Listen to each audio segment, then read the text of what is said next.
Hello friend, मैं शिशिर Sharma 8+ year experience developer हूँ। आज मैं स्टार्ट करने जा रहा हूँ पीएचपी इंटरव्यू क्वेश्चन पे वीडियो। दोस्तों, जैसा कि मैं आजकल मार्केट में देख रहा हूँ, आईटी फील्ड में काफ़ी जॉब्स आई हुई हैं और मैं फ़िलहाल अभी पीएचपी की बात कर रहा हूँ। तो इसी तरीके से पीएचपी में भी काफ़ी जॉब्स आई हैं। तो बहुत से लोग अपनी जॉब में स्विच कर रहे हैं, मतलब इंक्रीमेंट चाहते हैं या अपनी लाइन चेंज करना चाह रहे हैं। जैसे कोई पीएचपी से नोड में जाना चाह रहा है, या जो लोग वर्डप्रेस में काम कर रहे थे वो लारावेल में जाना चाह रहे थे। मतलब सब लोग कुछ ना कुछ इस समय कर रहे हैं और मार्केट में इस समय आईटी फील्ड में काफ़ी बूम आया हुआ है। तो मुझे लगा कि सबको इस टाइम इंटरव्यू क्वेश्चन की ज़रूरत पड़ रही होगी, तो इसलिए मैंने ये पीएचपी इंटरव्यू क्वेश्चन पे वीडियो बनाना स्टार्ट किया है। तो दोस्तों, इस वीडियो में मैंने लगभग उन्हीं क्वेश्चन को कवर अप किया है जो जनरली मार्केट में इस टाइम पूछे जा रहे हैं। इनमें वही क्वेश्चन हैं जो या तो मुझसे कभी पूछे गए इंटरव्यू में या मेरे किसी फ्रेंड्स या से पूछे गए हैं। ये वही इंटरव्यू क्वेश्चन है। तो दोस्तों, मैं अपने वीडियो को स्टार्ट करता हूँ और आप लोग से बोलूँगा कि आप लोग इस वीडियो को अच्छे से देखिएगा। और अगर आप लोग इंटरव्यू देते हैं और आपसे भी कुछ ऐसे क्वेश्चन पूछे जाते हैं जो डिफरेंट हैं थोड़े से, और आप सपोज मान लीजिए आप उसके आंसर नहीं दे पा रहे हैं, तो आप उन क्वेश्चंस का कलेक्शन बना के हमें दे दीजिएगा और कमेंट बॉक्स के थ्रू, और मैं उन पे भी वीडियो बना दूँगा। तो दोस्तों, इस वीडियो को स्टार्ट करते हैं।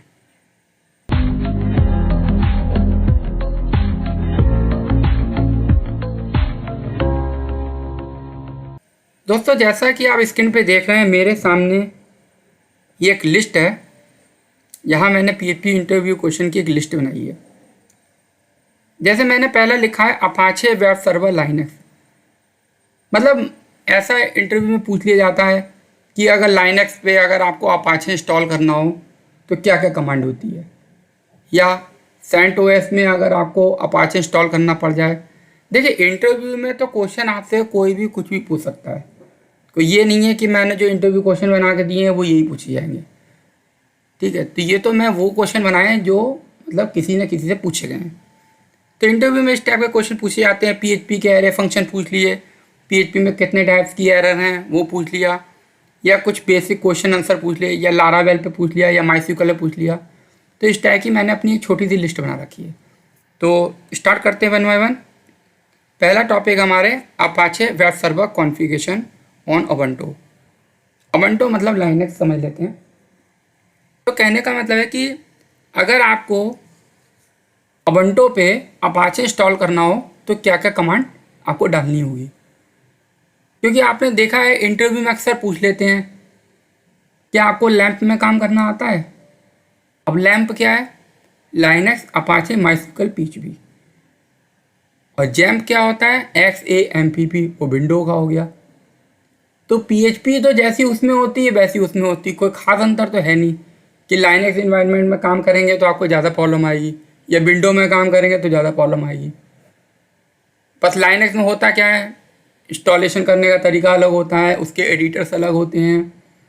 विंडो में अलग तरीके से इंस्टॉलेशन होता है, लेकिन पीएचपी की कोडिंग जैसी लाइनक्स में होगी वैसी आपकी उसमें होगी। तो इंटरव्यू में अक्सर पूछ लेते हैं लोगों से क्या आपने लैंप में काम किया है। अब जिसने कभी नहीं काम किया है तो वो तो ये सोचता है पता नहीं कैसे काम होता होगा, कितना टफ होता होगा। ठीक है, तो मेनली दोस्तों होता क्या है कि कैसे लाइनक्स में इंस्टॉलेशन करा जाता है, ये सब चीज़ें आप देख लीजिए, इससे आपको ये आपके काम आएंगे। देखिए, तो स्टार्ट करते हैं। तो ये मैंने आपके सामने कुछ कमांड स्क्रीन पे दी हुई हैं। जैसे कि लिखा है sudo opt update, sudo apt get update. मतलब दोनों कमांड का मतलब एक ही है। तो इससे तो कुछ खास नहीं होगा, इससे तो आपका सिस्टम अपडेट हो जाएगा। लेकिन जो नेक्स्ट जो दूसरी कमांड दी है sudo apt install apache 2, इस वाली कमांड को जैसे ही आप रन करोगे तो क्या होगा, आपका अपाचे इंस्टॉल हो जाएगा। ठीक है, और इसी तरीके से अपाचे को अगर आपको स्टार्ट करना हो तो उसकी कमांड भी दे रखी है, sudo systemctl start apache 2 dot services. देखिए स्टार्ट, स्टॉप और रीस्टार्ट तीनों की कमांडें एक जैसी हैं, बस अंतर क्या है, पहले में स्टार्ट लिखा है, दूसरे में स्टॉप लिखा है और तीसरे में रीस्टार्ट लिखा है। ठीक है, तो आप इनको भी याद रख लीजिएगा। फिर उसके बाद क्या है, अगर आप अपाचे के अलावा उसकी और भी जो सर्विसेज हैं उनको इंस्टॉल करना चाहो तो आप ये कमांड भी sudo apt install apache 2 star. तो दोस्तों इन कमांड्स की आपको बहुत ज़रूरत पड़ सकती है। कई बार ही क्या होता है, कंपनी में कोई अमेजोन का सर्वर दे दिया जाता है आपको। सर्वर देखिए वीपीएस सर्वर दो तरीके के होते हैं, एक सेल्फ मैनेज होते हैं, एक मैनेज्ड होते हैं। मान लीजिए आपको सेल्फ मैनेज करना पड़ जाए तो उस केस में तो आपको PHP MySQL सब कुछ इंस्टॉल करके देखना पड़ेगा। तो ये जो मैंने आपके सामने स्क्रीन पे जो कमांडें लिखी हैं, इससे आप अगर आपने कोई VPS सर्वर ख़रीदा है और उसमें उबुंटू ऑपरेटिंग सिस्टम डाला हुआ है तो ये कमांड आपके बहुत यूज़फुल है, इंटरव्यू में भी काम आ जाएंगी और ये आपके लिए भी यूज़फुल है। अच्छा, तो ये वाली जो कमांडें थी ये तो उबुंटू के लिए थी, मतलब यहाँ पे आप स्क्रीन पे देख लीजिए, इसमें अपाचे को कैसे इंस्टॉल किया जाता है, उसको कैसे स्टार्ट किया जाता है, कैसे स्टॉप किया जाता है, और अपाचे की और भी सर्विसेज जो स्टार्ट करनी होती है कैसे करते हैं, ये सारी कमांडें मेन मैंने दे रखी हैं। अच्छा, इसी तरीके से अब ये दूसरा ऑपरेटिंग सिस्टम होता है CentOS, ये भी आजकल बहुत चलता है, कई बार इसमें भी काम करना पड़ता है। इसमें भी देखिए इसमें उसमें कुछ ज़्यादा अंतर नहीं है, वहाँ जहाँ APT था यहाँ पे यम हो गया है, बस देखो sudo yum opt, sudo yum update, sudo yum install httpd, एक ये भी चीज़ अलग हो गई। वहाँ अपाचे 2 लिखा था हमने और यहाँ क्या लिख रखा है, अपाचे 2 की जगह httpd लिख रखा है बस। ठीक है, और APT की जगह यम लिख रखा। बाकी सारी कमांडें आप देख लीजिए लगभग एक जैसी हैं, स्टार्ट हो गया, इनेबल हो गया, स्टेटस हो गया, कुछ खास ज़्यादा अंतर नहीं है। ठीक है, तो इसको भी देख लीजिएगा। ये सारी जो कमांड है यहाँ पर, इन कमांड्स के थ्रू हम लोग अपना CentOS के अंदर हम अपना अपाचे इंस्टॉल करते हैं और उसको स्टार्ट करते हैं, स्टॉप करते हैं, ये सब काम करते हैं। ये भी कमांडें आपको पता होना चाहिए। कहने का मतलब है उबुंटू में कैसे इंस्टॉल किया जाता है उसकी कमांडें याद होनी चाहिए, और CentOS में कैसे इंस्टॉल करते हैं उसकी कमांडें याद होनी चाहिए।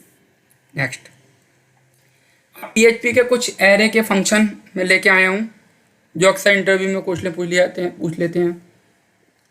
जैसे एरे चंक का क्या मतलब है, ये एरे के आपको एरे को स्प्लिट कर देता है। अब देखिए यहाँ एक एरे दे रखा है, उस एरे में मैंने वैल्यू डाल रखी हैं, ठीक है, जो भी डाल रखी हैं, राजू सोनू जो भी डाल रखी हैं। फिर मैंने एरे चंक फंक्शन कॉल किया, दूसरे पैरामीटर में मैंने 2 दे दिया। कहने का मतलब है ये एरे बनाएगा और हर एक एरे वेरिएबल के अंदर 2-2 आइटम होंगे। तो यहाँ पे कितने आइटम है, 6 आइटम है, यानी कि 3 एरे बनेंगे, क्योंकि मैंने क्या बोला, हर एक एरे के अंदर 2-2 आइटम होंगे, उस हिसाब से 3 एरे उसने बना दिए। मतलब एक बड़े से एरे के छोटे छोटे एरे, चंक मतलब तोड़ दिए, मतलब स्प्लिट कर दिए छोटे छोटे टुकड़े। ये नेक्स्ट है एरे काउंट्स वैल्यूज़। ये क्या करता है, एरे के अंदर वैल्यूज़ काउंट करता है। आप जैसे देखिए मेरे सामने स्क्रीन पे एक एरे बना है, ए कैट डॉग इस टाइप से लिखा है। तो ए वाली वैल्यू कितनी है, 2, कैट वाली 1 है, डॉग वाली कितनी 2 है। तो देखिए नीचे आउटपुट क्या आएगा, एरे काउंट फंक्शन को कॉल करेंगे, काउंट वैल्यू को कॉल करेंगे तो ये आउटपुट आएगा। तो ये भी इंटरव्यू में ऐसे, मतलब इंटरव्यू में इस टाइप के पूछ लेते हैं। पूछने को इंटरव्यू में कोई भी कुछ भी क्वेश्चन पूछ सकता है, लेकिन मैं आपको बस जस्ट एक आइडिया बता रहा हूँ कि अगर आप इंटरव्यू की प्रिपरेशन कर रहे हो तो PHP के एरे फंक्शन थोड़े से याद करके रखिए, कभी कोई पूछ लेते हैं। मैंने तो सारे नहीं बताए हैं, कुछ बताए हैं जो पूछे गए हैं अक्सर। एरे कंबाइन फंक्शन पूछ लेते हैं। भाई इंटरव्यू में किसी और तरीके से क्वेश्चन पूछ सकते हैं, कई बार ही पूछ लेते हैं, एरे के कोई 4 फंक्शन बताइए, कुछ भी बता सकते हैं आप। ठीक है, अच्छा अब देखिए एरे कंबाइंड में क्या होता है, देखो 2 एरे हैं, जैसा कि मैंने आपके सामने लिखा है, $name $key 2 मैंने मतलब एरे हैं। अब इन दोनों एरे को अगर एरे कंबाइंड में डालेंगे तो होगा क्या कि पहले वाले एरे से तो की बना लेगा और दूसरे वाले की वैल्यू डाल देगा। कहने का मतलब जो 3 हैं, 3 ही 3 रहेंगे, ऊपर भी 3 वैल्यू पड़ी हुई हैं एरे में और नीचे भी 3 पड़ी हुई हैं। तो पहले वाले से इंडेक्सिंग उठाता है, दूसरे वाले से वैल्यू बना के एक एरे बना लेता है। इसको बोलते हैं एरे कंबाइन, मतलब 2 एरे को आपने कंबाइन कर लिया। ऐसे एक एरे मर्ज फंक्शन भी होता है, कुछ कुछ एक जैसा लगता है, लेकिन एरे मर्ज में क्या होता है, एक एरे के बाद दूसरा एरे उसके पीछे जोड़ देता है। ठीक है, ये भी अक्सर इंटरव्यू क्वेश्चन पूछे जाता है, एरे कंबाइंड क्या होता है, एरे मर्ज क्या होता है। फिर एक है ये एक्सट्रैक्ट फंक्शन, ये क्या करता है, convert array into variable. Array की जो वैल्यूज़ होती हैं उनको वेरिएबल्स में कन्वर्ट कर देता है। तो जैसे मैंने ए बी सी, ये इंडेक्सिंग है यहाँ पे, तो जो वेरिएबल क्रिएट होंगे इंडेक्सिंग के नाम से वेरिएबल क्रिएट हो जाएंगे, जैसे $A $B $C। तो एरे को उसने तोड़ दिया और जो मतलब इसमें एसोसिएट एरे ही यूज़ किया जाएगा, तभी आप इसको देख सकते हो एक्सट्रैक्ट फंक्शन। इस तरीके से एक्सट्रैक्ट फंक्शन क्या करता है, जो कि मैंने आपको बता दिया है। नेक्स्ट, PHP में एरर। दोस्तों PHP में कितने टाइप की एरर होती हैं, जैसे मैंने आपके सामने लिखा है वार्निंग एरर। अब ये वार्निंग एरर कब आती है, वार्निंग एरर तब आती है जैसे मान लिया आप कोई फाइल इंक्लूड करिए और फाइल हो ना हो उस सिस्टम पे। ठीक है, जैसे header.php है, वो header.php नाम की कोई फाइल ना हो, या आप कोई फंक्शन के अंदर कोई रॉन्ग पैरामीटर पास कर दें तो भी, तो ऐसे केस में क्या होगा, वार्निंग एरर आएगी। कहने का मतलब आपका कोड भी रन करेगा, स्टॉप भी नहीं करेगा, और जो एरर है वार्निंग एरर भी दिखा देगा। मतलब आप इस एरर को हाइड भी कर सकते हो। हाइड करने के दो तरीके होते हैं, या तो php.ini फाइल के अंदर जाके आप उसे वहाँ से हाइड कर लो, लोकल पे तो मिल ही जाएगी php.ini में, ऐसे आपको सर्वर पे मिल जाएगी। तो या तो ini फाइल के अंदर जाके आप नोटिस मतलब वार्निंग वगैरह को ऑफ कर दीजिए, या तो ये कर लीजिए, या एक हमारा एक फंक्शन भी होता है एरर रिपोर्टिंग ई ऑल करके, उसको भी करोगे तो आपकी वार्निंग हाइड हो जाएगी। तो फिलहाल वार्निंग इंटरव्यू में क्वेश्चन पूछ लेते हैं कि PHP में कितने टाइप की एरर होती हैं, तो आप बता सकते हो कि सर एक वार्निंग एरर होती है। तो ऐसे केस में क्या होता है, हमारा एग्जीक्यूशन जो है चलता है, प्रोग्राम पूरा रन होता है, और बस अगर हमने एरर शो करना अलाउ की है तो उस केस में वो वार्निंग एरर शो कर देता है। नेक्स्ट है नोटिस एरर। नोटिस एरर क्या होता है, इस केस में भी आपका एग्जीक्यूशन को स्टॉप नहीं करता, वार्निंग की तरह है लगभग कुछ कुछ। अभी ये नोटिस एरर तब आता है जैसे कोई वेरिएबल आप प्रिंट कर रहे हो, वो वेरिएबल ही ना हो उस पेज पे, तो उसे नोटिस एरर बोला जाता है वही। वैसे वार्निंग एरर और नोटिस एरर में कोई खास अंतर नहीं है लगभग एक से, लेकिन उनकी थोड़ा कैटेगरी बना रखी है, तो आपको पता होना चाहिए।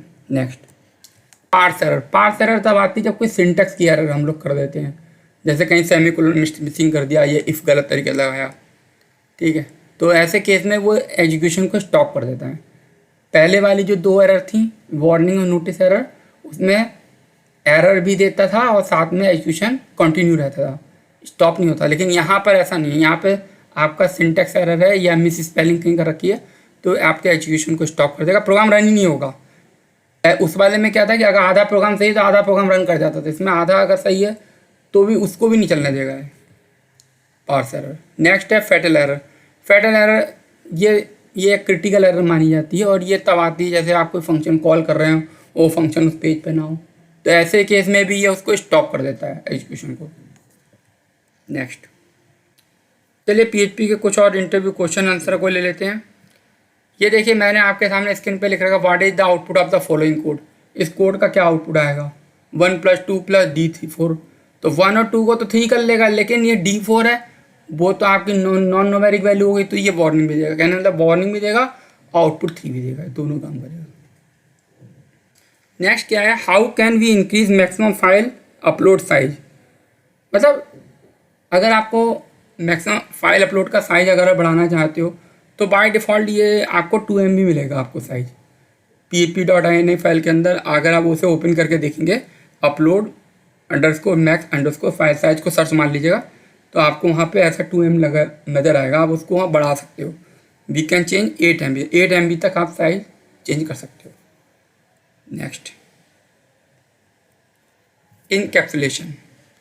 ये ऊप्स के ऊपर मैंने क्वेश्चन आया है, बहुत कॉमन क्वेश्चन है ये, तो हम लोग जब BCM से BTech वगैरह करते हैं ये तब हम लोग को पढ़ाए जाते हैं, लेकिन छोटे क्वेश्चन होने के बाद इंटरव्यू में अक्सर पूछ ले जाते हैं, तो उसका माइंड में आता नहीं है, तो इसलिए मैंने उसको भी डिस्कस किया।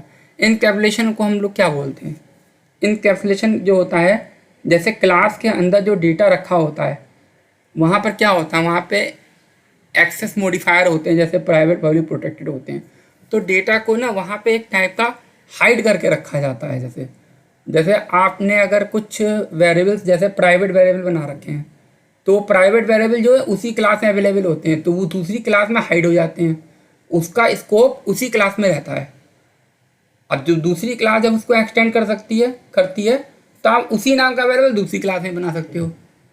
अगर पब्लिक होगा तो नहीं बना पाओ, क्यों? क्योंकि पब्लिक वेरिएबल अगर वो है तो वो दूसरे में भी पहुंच जाएगा, तो आप मिसमैच हो जाएगा, आपको प्रॉब्लम हो जाएगी फिर, है ना। तो प्राइवेट का कहने का मतलब है कि आपने एक टाइप का ओवरराइड कर दिया, ऐसा समझ लो आप। तो कहने का मतलब इनकैप्सुलेशन का मतलब क्या होता है? इनकैप्सुलेशन को हम लोग ऐसे समझ सकते हैं, रैपिंग ऑफ क्लास मेंबर, मतलब क्लास ना, wrapping of object, wrapping of variable and function in a single unit, हम ऐसे बोल सकते हैं। मतलब वेरिएबल और फंक्शन को एक प्राइवेट पब्लिक प्रोटेक्टेड में बांध लेना ही इनकैप्सुलेशन कहलाता है। इनकैप्सुलेशन को आप सेंस कैप्सूल से भी लगा सकते हो। जैसे कैप्सूल होता है ना, कैप्सूल के अंदर दवा भरी होती है, उसी तरीके से हमारा जो वेरिएबल्स और फंक्शन होते हैं वो प्राइवेट पब्लिक प्रोटेक्टेड में बंधे होते हैं, जिसकी वजह से क्या होता है, हमारा वो, जैसे अभी मैंने आपको बताया, जो प्राइवेट होता है वो हिडन हो जाता है और दूसरी क्लास में एक्सेसिबल नहीं रहता है, तो वहाँ पे आप उसी नाम का वेरिएबल दूसरे में, तो ये सब चीज़ें इनकैप्सुलेशन कहलाती हैं। नेक्स्ट पिलर ऑफ ऊप, अक्सर इंटरव्यू ये आपके ऊप्स के पिलर हैं, ये भी पूछ लिया जाता है। तो data abstraction, inheritance, polymorphism, encapsulation, कहने का मतलब है ये मेन ये पिलर है, मतलब इन पे ही ऊप चल रहा है पूरा का पूरा। नेक्स्ट है import database into MySQL by command line. अक्सर पूछ लेते हैं कमांड लाइन से हम माईस्क्ल इंपोर्ट करना हो तो कैसे करेंगे, तो वापस कमांड बता दीजिएगा, माईस्क्ल -u। अब रूट है, देखिए मैंने इसके सारे इसके मीनिंग नीचे लिख रखे हैं। रूट लिखा है ना, तो रूट का मतलब हो गया आपका यूज़र नेम, ठीक है।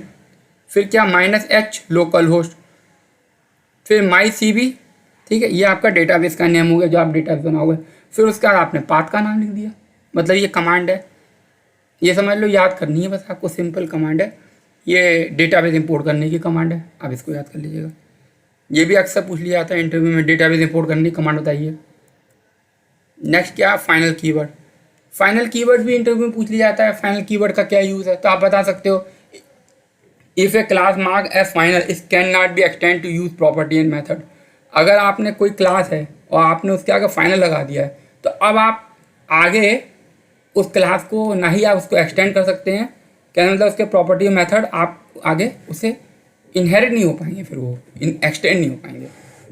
तो ये it prevent it's child class overriding method, तो ये ओवरराइडिंग को भी रोकता है। तो इस तरीके से है, if only a function marks as final it can't be, मतलब वही फंक्शन के बारे में दे रखा है, जैसे क्लास को कर सकते हैं वैसे फंक्शन को भी आप फाइनल लगा सकते हैं। फाइनल लगा दिए तो आप इसको एक्सटेंड नहीं कर पाएंगे, बस मतलब है ना, ओवरराइड नहीं कर पाएंगे, कहने मतलब ऐसा समझ लीजिए।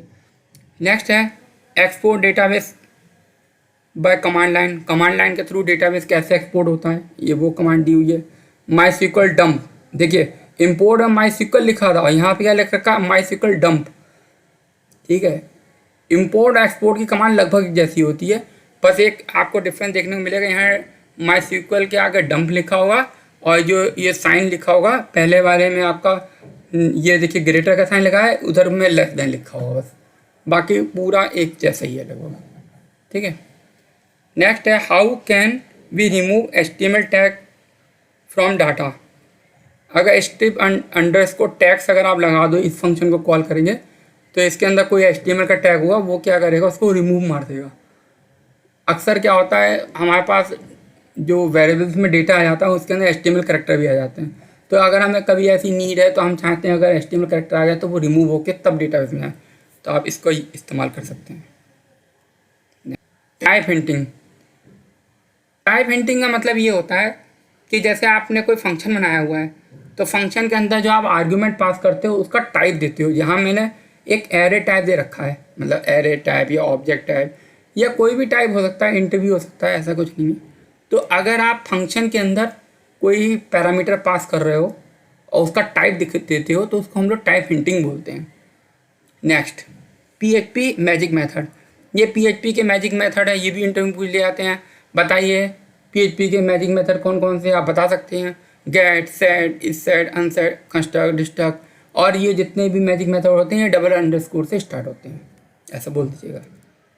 नेक्स्ट, अब मैंने कुछ लारावेल के इंटरव्यू क्वेश्चन भी डाले हुए हैं, उनको देखते हैं। ये देखिए, ये भी क्वेश्चन, रिक्वेस्ट लाइफ साइकिल क्या होती है, क्योंकि लारावेल में आप लोग क्या करते हो, आप लोग सीधे सीधे एक राउट सीधे रन करते हो, आपके सामने आउटपुट आ जाता है। लेकिन आपको पता है इंटरनली कितना लंबा प्रोसेस होता है इसके अंदर। जैसे ही आप किसी राउट को हिट करते हो तो वो सबसे पहले आपको कहाँ लेके जाता है, पब्लिक अंदर index.php में ही लेके जाता है। उसके बाद क्या करता है, फिर वो उसके पब्लिक, आप पब्लिक फोल्डर के अंदर index.php वाली फाइल ओपन करके देखिएगा अपने सिस्टम में, वहाँ पे आपको ये मिलेगा, एक बेंडर ऑटोलोड.php कॉल करी गई होगी और एक बूटस्ट्रैप app.php, दोनों उसी पेज पे कॉल करी हुई होंगी। तो जो पहले वाली है उसको करने से क्या होता है, ये कंपोजर को रन कर लेता है, कंपोजर के अंदर क्या क्या डिपेंडेंसी वगैरह दे रखी है उनको कॉल करता है। और बूटस्ट्रैप क्या होता है, एक इंस्टेंस क्रिएट कर देता है, मतलब ऑब्जेक्ट क्रिएट कर लेता है और रिटर्न मार देता है। उसके बाद फिर ये आपको कर्नल पे लेके जाता है। कर्नल के अंदर आपके जो मतलब जो बने होंगे मिडिलवेयर वगैरह वो सब कॉल हो जाएंगे आपके, कि कौन कौन से मिडिलवेयर वगैरह बने हैं। उसके बाद फिर आपको ये app.php में लेके जाता है, मतलब कॉन्फिग फोल्डर app.php के अंदर जहाँ सारे प्रोवाइडर्स की लिस्ट होती है उन सबको मतलब लोड वगैरह करता है। फिर उसके बाद फिर आपको ये राउट पे लेके जाता है। जो राउट अभी आप जो हिट कर रहे थे वो पहले नहीं जाता, इतने सारे स्टेप होने के बाद अब जाता है राउट के पास, यूज़र ने कौन से राउट को कॉल किया हुआ है। फिर वो राउट को देखता है, फिर राउट के अंदर अगर आपने कोई कंट्रोलर लगा रखा होता है या उसके अंदर कोई व्यू कॉल कर रखा होता है तो फिर ये उसको कॉल करता है। उसके बाद फिर ये आपको index.php भी लेके आता है, तब आपके सामने आउटपुट आता है। ये है पूरा प्रोसीजर।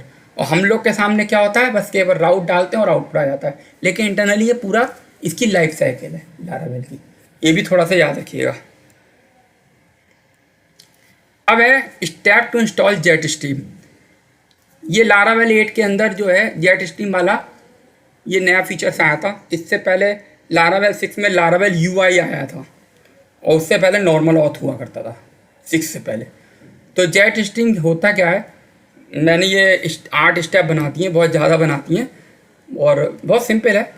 पहले वाले जो नंबर 1 स्टेप पे मैंने लिख रखा है, मतलब ये वो बता रहा है कि अगर मान लो इंटरव्यू किसी ने पूछ लिया आपसे कि जेट स्ट्रीम इंस्टॉल कैसे करते हैं, आपने कभी किया है, तो आपने बोल दिया हाँ जी सर किया है। तो उन्होंने वो पूछ लेंगे आपसे बताइए कैसे करते हैं, तो आप कमांड बता दीजिएगा। सबसे पहले हम लोग एक फ्रेश लारावेल इंस्टॉल करेंगे, वो आपकी मर्ज़ी करो या मत करो, लेकिन आपकी मर्ज़ी आप बता भी सकते हैं इस तरीके से। इसलिए बताते हैं ना पूरा बेसिक करके, ताकि आपको करने में दिक्कत ना हो।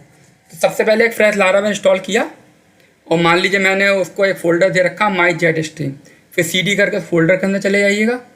अच्छा, और साथ साथ उधर आप ENB फाइल के अंदर अपनी डेटाबेस की डिटेल भी अपडेट कर लीजिएगा। फिर उसके बाद क्या करिएगा, CD करके फोल्डर में तो चले गए, वहाँ पे आप composer required Laravel oblique jet stream लिख लीजिएगा। इससे क्या होगा, जेट स्ट्रीम का पैकेज आपका इंस्टॉल हो जाएगा। फिर उसके बाद PHP artisan jet stream install library, ठीक है। तो इसको अगर आप करेंगे तो इससे क्या होगा, आपका लाइब्रेरी इंस्टॉल हो जाएगा। उसके बाद फिर NPM इंस्टॉल कर लीजिए, NPM रन डेव कर लीजिए, इससे NPM वगैरह इंस्टॉल होकर सेटअप पूरा हो जाएगा। फिर माइग्रेशन को रन कर लीजिएगा और फिर PHP आर्टिसन सर्व करिएगा और अपना जेट स्ट्रीम को चला दीजिएगा। दोस्तों जेट स्ट्रीम जो है, मतलब इसमें काफ़ी नए फीचर्स आए थे जो पहले नहीं होते थे। जैसे इसमें 2 फैक्टर ऑथेंटिकेशन का फीचर्स आया, काफ़ी चीज़ें इसके अंदर नई नई आई हैं लारावेल 8 के अंदर। तो जेट स्ट्रीम है, काफ़ी अच्छी चीज़ है, करके देखिएगा। नेक्स्ट है थर्ड कमांड है PHP आर्टिसन कमांड टू। अच्छा, इंटरव्यू में अक्सर कैसे कभी पूछ लिया कि आप कोई ऐसी कमांड बताइए जिससे आपका मॉडल भी क्रिएट हो जाए और उसका कंट्रोलर भी क्रिएट हो जाए, उसकी माइग्रेशन भी क्रिएट हो जाए। तो वही सिंपल है, PHP artisan make model, model का नाम लिखते हैं, उसके बाद -C और -M और लगा देंगे।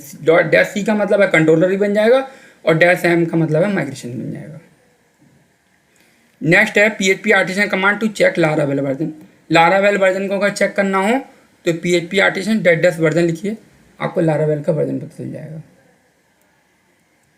सर्विस कंटेनर, दोस्तों सर्विस कंटेनर जो है ये भी इंटरव्यू में अक्सर बहुत पूछ लिया जाता है और ये एक ऐसा क्वेश्चन है जो लोग जितना भी पढ़ते हैं ना वो हमेशा उतना कन्फ्यूजन ही रहते हैं, ठीक है। तो मैं आपको बता देता हूँ। अच्छा, एक सर्विस कंटेनर होता है, एक सर्विस प्रोवाइडर होता है। अभी मैं आपको सर्विस प्रोवाइडर ही बताऊँगा। सर्विस कंटेनर सर्विस प्रोवाइडर लगभग कुछ एक जैसे लगते हैं, ठीक है। चलिए फिलहाल अभी सर्विस कंटेनर की बात करते हैं। सर्विस कंटेनर का काम जो होता है, ability to manage class dependency on object creation. अब मैं आपको ये पूरा मैंने स्क्रीन पे जो लिख रखा है उसके बारे में बताता हूँ। एक्चुअली क्या हुआ, पहले हम लोग मैनुअली ऑब्जेक्ट बनाते थे, न्यू करके बनाते थे। अब ये लारावेल में सिस्टम कर दिया ख़त्म। उन्होंने क्या किया, सीधे सीधे दो मेथड होते हैं, एक होता है बाइंड मेथड, एक होता है सिंगलटन मेथड। अभी आप सिंगलटन को थोड़ा साइड में रख दो, बाइंड की बात करते हैं। बाइंड मेथड क्या करता है, वो एक इंस्टेंस क्रिएट कर देता है। मतलब जो ऑब्जेक्ट आप पहले क्रिएट करते थे, कॉल करते थे, बोर ना करके आप सीधे बाइंड मेथड को कॉल करिए। देखो स्क्रीन पे तो मैंने लिख रखा है app bind your class method and function, और नीचे क्या दे रखा है, डॉलर ऑब्जेक्ट इंस्टेंस और ऐप मेक। मतलब पहला वाला जो दे रखा है एग्जाम्पल में, पहली वाली जो लाइनें दे रखी हैं, उससे क्या हुआ, वो आपका बाइंड कर दिया, और नीचे वाली जो है उससे आपका एक ऑब्जेक्ट क्रिएट हो गया, इंस्टेंस क्रिएट हो गया। तो ये जो है, अब ये जो लिखा जाता है, ये आपका जो रजिस्टर और जो बूट मेथड होता है ना, तो उसमें जो रजिस्टर मेथड होता है उसके अंदर ये लिखा जाता है। ठीक है। अब वो रजिस्टर और बूट मेथड हमें कब मिलते हैं, वो अगर आप कोई सर्विस प्रोवाइडर क्रिएट करोगे तो मिल जाएंगे आपको वहाँ पे। ठीक है। तो वो तभी मैं आपको बोल रहा था कि सर्विस प्रोवाइडर सर्विस कंटेनर एक जैसा लगता है, क्योंकि अभी आप ये जो लिखोगे बाइंड और ये लिखोगे, कहाँ लिखोगे, ये आप सर्विस प्रोवाइडर के अंदर आपको रजिस्टर नाम का एक मेथड मिलेगा, उसके अंदर लिखा जाएगा इसको। तो ये बाइंड जो होता है और सिंगलटन में ये अंतर होता है कि बाइंड जो होता है जो इंस्टेंस क्रिएट करता है वो उसमें सब में अलग अलग वैल्यू होती हैं। सिंगलटन में क्या होता है, एक ही वैल्यू होती है, उसमें मतलब वैल्यू चेंज नहीं होती है। मतलब ऐसे कह सकते हैं हम लोग, जैसे स्टैटिक ऑब्जेक्ट कह लो, जैसे हम लोग जो पहले पढ़ते थे C++ वगैरह में पढ़ाया जाता था कि एक ऑब्जेक्ट जो होता है इंस्टेंस होता है, तो ऑब्जेक्ट के अंदर अलग अलग वैल्यू होती हैं, और एक होता है क्लास के नेम से डायरेक्ट कॉल कर लेते हैं स्टैटिक, तो पूरे ऑब्जेक्ट के अंदर वैल्यू कभी चेंज नहीं होती। तो ये सिंगलटन यही होता है, सिंगलटन जो होता है वैल्यू चेंज नहीं होती है उसके अंदर। तो कई बार ही हमें जैसे डेटा वैसे कनेक्टिविटी वगैरह कॉल करनी है तो सिंगलटन वगैरह का यूज़ करते हैं। मतलब कोई आप API यूज़ करते हो तो आपने सीक्रेट की वगैरह लगानी है, तो वो तो सब एक ही बार कॉल होगा, तो सिंगलटन का यूज़ आप वहाँ करिएगा। और बाइंड का मतलब है जब चाहते हो कि आपके ऑब्जेक्ट के अंदर वैल्यू चेंज होती रहे, तो वो बाइंड मेथड कॉल होगा। तो कहने का मतलब है, तो जो बाइंड मेथड होगा ये आपको मैं कभी फिर अगर आपको ज़रूरत होगी, मैं सर्विस कंटेनर प्रैक्टिकली डिटेल में करके सिस्टम पे भी बता दूंगा आपको। तो आपसे इंटरव्यू में पूछा जाएगा इतनी सारी कहानी, जैसे मैं आपको समझा रहा हूँ इतना सब तो आप समझा नहीं सकते। इंटरव्यू में शॉर्टकट क्वेश्चन पूछे जाते हैं और शॉर्टकट ही आंसर दिए जाते हैं। आपसे पूछा जाएगा सर्विस कंटेनर क्या होता है, आपको बोलना एबिलिटी टू मैनेज क्लास, मतलब ये बताइएगा कि क्लास की डिपेंडेंसी को मैनेज करने के लिए हम लोग सर्विस कंटेनर का यूज़ करते हैं, और इसके लिए हमारे पास एक बाइंड मेथड होता है और एक हमारे पास मेक होता है। तो बाइंड मेथड के थ्रू हम अपनी क्लास को कनेक्ट कर लेते हैं और मेक से हम उसका इंस्टेंस बना लेते हैं। भाई इतनी बात बता के ख़त्म कर देना। नेक्स्ट देखते हैं सर्विस प्रोवाइडर। अब ये सर्विस प्रोवाइडर देखेंगे आप, कॉन्फिग फोल्डर के अंदर app.php नाम की जो फाइल है, वहाँ आपको बहुत सारे सर्विस प्रोवाइडर की लिस्ट बनेगी। ये आपके सर्विस प्रोवाइडर, और नीचे देखो हमने क्या कमांड लिख रखी है, PHP artisan make provider my new services. तो ये कमांड जैसे ही डालेंगे फिर आपके क्या होगा, एक सर्विस प्रोवाइडर नया क्रिएट हो जाएगा। आप देखिएगा एक प्रोवाइडर नाम का एक फोल्डर होता है, ऐप में जाकर लारावेल में देखिएगा, एक प्रोवाइडर नाम का एक फोल्डर होता है, उसके अंदर ये माई न्यू सर्विसेज क्रिएट हो जाएगा, और फिर उसके अंदर दो मेथड ऑटोमेटिक क्रिएट हो जाएंगे, एक रजिस्टर और एक बूट मेथड। फिर रजिस्टर के अंदर क्या करेंगे आप, वही बाइंड मेथड को कॉल करेंगे और मेक को कॉल करेंगे। तो बाइंड मेथड से जो अपनी क्लास है उसको ऐड कर लेंगे, और मेक से आप उसका इंस्टेंस क्रिएट कर लेंगे। ये आप करेंगे। तो देखिए अब फिर देखने में एक जैसा लगने लगा, सर्विस कंटेनर कुछ एक जैसा है, लेकिन अलग इसलिए क्योंकि ये इसलिए है सर्विस प्रोवाइडर। जैसे मान लीजिए आपके पास कोई API पड़ी हुई है, फेसबुक की API है या कोई पेमेंट गेटवे की API है, ठीक है, तो वहाँ पे हम लोग कुछ बनाते तो हैं नहीं, क्लासेस वगैरह सब रेडीमेड मिलता है, तो वो आप उसको वहाँ पे ला के सर्विस प्रोवाइडर में ऐड करके और यहाँ लिस्टिंग कर दीजिए, उसको यूज़ कर लीजिए। और सर्विस कंटेनर की जरूरत तक पड़ती है जब आपको पूरा फ्रेश बनाना हो, अपना खुद का अपना पूरा क्लासेस वगैरह सब कुछ बनानी हो, तो उस केस में हम सर्विस कंटेनर यूज़ करते हैं। Next, what are seeders in Laravel. Seeders क्या होता है, डमी रिकॉर्ड डालना हो तो आप सीडर कमांड का यूज़ करते हैं। नेक्स्ट क्वेश्चन है, what is new in Laravel 8, Laravel 8 के अंदर नए नए क्या फीचर्स आए हैं, तो आप बता दीजिएगा। जैसे उसके अंदर एक जेट स्ट्रीम इंट्रोड्यूस हुआ था, और मतलब ये लारावेल 8 के अंदर ही आया था, इससे पहले नहीं था। और एक ऐप के अंदर मॉडल नाम की एक डायरेक्टरी क्रिएट हो गई, क्योंकि जो टोलर आउटवेल थे उन्होंने क्या ट्विटर पे एक ट्वीट लिखा था और बोला था कि भाई क्या हमें एक ऐप के अंदर मॉडल नाम का एक फोल्डर बनाना चाहिए, लोगों को क्या रहा है। तो सब लोगों ने कहा कि हाँ ये तो बहुत ज़रूरी है, और कोऑर्डिनेटर वगैरह में भी मॉडल नाम का फोल्डर वगैरह वो लोग बना के देते हैं और आपको भी देना चाहिए। तो उन्होंने फिर मॉडल नाम का फोल्डर बनाया है। नेक्स्ट है मॉडल फैक्ट्री क्लासेस।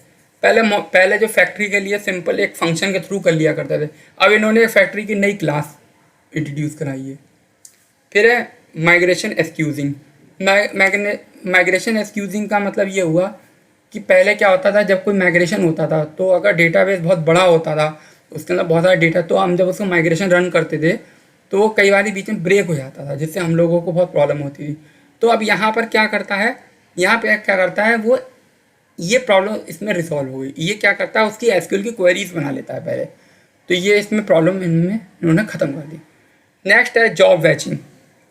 इसमें कोई खास नहीं है, वही उसी जो पहले वाला जो था उसमें थोड़ा सा इम्प्रूवमेंट कर दिए जॉब वैचिंग में। फिर है इम्प्रूव रेट लिमिटिंग। तो इसमें लिमिट वगैरह दे रखी है, जैसे कोई आपके वेबसाइट को बार बार हिट कर रहा है, 2 बार 3 बार हिट कर रहा है बार बार, तो उस केस में इसका यूज़ होता है। नेक्स्ट है improve maintenance mode. Maintenance mode को भी इम्प्रूव कर दिया है। पहले मेंटेनेंस मोड में अगर साइट को डाल देते तो कोई एक्सेस नहीं कर पाता था, लेकिन अब इसमें क्या होता है, मेंटेनेंस मोड में आप वेबसाइट को भी डाल दीजिएगा, साथ में किसी को अगर आप मेंटेनेंस मोड के केस में भी आप चाहते हो कोई बंदा आपकी साइट ओपन कर सके, तो उस केस में एक सीक्रेट की बनती है, वो आप दे दीजिए, तो वो बंदा मेंटेनेंस मोड में साइट भी रहेगी और फिर भी वो बंदा वो साइट खोल सकता है। ये नया इसमें फीचर्स आया है। नेक्स्ट है क्लोजर डिस्पैच चैन कैच। इसमें कैच वाला मेथड, डिस्पैच के टाइम कैच मेथड नहीं होता था, वो इन्होंने इंट्रोड्यूस किया है। नेक्स्ट है डायनेमिक ब्लेड कंपोनेंट। इसमें ब्लेड का एक नया कंपोनेंट आया है। जैसे कंपोनेंट रन टाइम में चेंज आता है, जैसे कंट्री वाइज चेंज करना हो, या कोई आप एज फैक्टर के अकॉर्डिंग चेंज करना चाहते हो कि इसके लिए ये कंपोनेंट दिखना चाहिए, इस एज ग्रुप में मेल के लिए ये कंपोनेंट आना चाहिए, फीमेल के लिए आना चाहिए, या चाइल्ड के लिए आना चाहिए, या सपोज इस कंट्री में आना चाहिए, इस टाइप का है, तो कंपोनेंट आप चेंज कर सकते हो डायनेमिकली। इसमें ये नया हुआ है। Event listener improvement. इसमें कोई खास इम्प्रूवमेंट नहीं हुई है, छोटी मोटी इम्प्रूवमेंट हुई है। नेक्स्ट है टाइम टेस्टिंग हेल्पर। इसमें टेस्टिंग के कुछ थोड़े से टाइम वगैरह के फंक्शन वगैरह ऐड किए गए हैं हेल्पर। ये थोड़ा सा 12वें नंबर का जो ये काफ़ी अच्छा इंप्रूवमेंट है। आर्टिशन सर्व इम्प्रूवमेंट। आर्टिशन सर्व कमांड को इन्होंने काफ़ी इंप्रूव कर दिया। पहले क्या होता था, जैसे .env फाइल में अगर आप कुछ अपडेट करते थे तो आपको फिर से वो PHP आर्टिशन Ctrl+C करके हमसे बंद करके फिर से रन करते थे। अब क्या हो गया, अब आप चेंज भी करोगे तो भी वो अपडेट ले लेता है। नेक्स्ट है 13 नंबर टाउलिंग 12 पेजिनेशन व्यू। 12 क्या था, ये पहले अभी तक हम लोग बूटस्ट्रैप यूज़ करते थे, तो 12 की एक मतलब एक बूटस्ट्रैप की तरह ही होता है, तो उसको उन्होंने परमिशन दे दी है, अलाउ कर दिया कि लारावेल के अंदर इसको इंट्रोड्यूस करा दिया गया, पहले नहीं था ऐसा। और ये राउट के अंदर कुछ नेम स्पेस वगैरह अपडेट हुए हैं, ये भी एक नया फीचर्स है। नेक्स्ट, अब MySQL पे भी मैंने कुछ एक क्वेश्चन बना रखे हैं। एक छोटा सा MySQL सेल्फ ज्वाइन के ऊपर एक एग्जाम्पल बनाया। जैसे आपके सामने एक एम्प्लॉय टेबल दे रखी है, ये एम्प्लॉयज़ हैं हमारी, और ये नीचे क्वेरी जब रन करेंगे तो ये आएगा आउटपुट, ठीक है। तो मैंने यहाँ क्या दे रखा है, ये सारे एम्प्लॉय हैं, और ये सारे एम्प्लॉय जो हैं ये किसी मैनेजर से कनेक्ट हैं। कहने का मतलब है ये ही मैनेजर हैं और यही एम्प्लॉय हैं। तो अब जैसे शिशिर है, शिशिर की आईडी क्या दे रखी है, 101 एम्प्लॉय आईडी, लेकिन वहाँ पे आपने मैनेजर की आईडी क्या आर लगा रखी है, 103। अब 103 क्या है, राजेश का नाम है, यानी कि शिशिर का जो मैनेजर है वो राजेश हुआ, ठीक है। ऐसे राज के आगे 103 लिखा है, यानी कि राज का मैनेजर भी राजेश हुआ, क्योंकि राजेश की आईडी 103 है। तो इस तरीके से ऐसे केस में हमें सेल्फ ज्वाइन करना पड़ता है।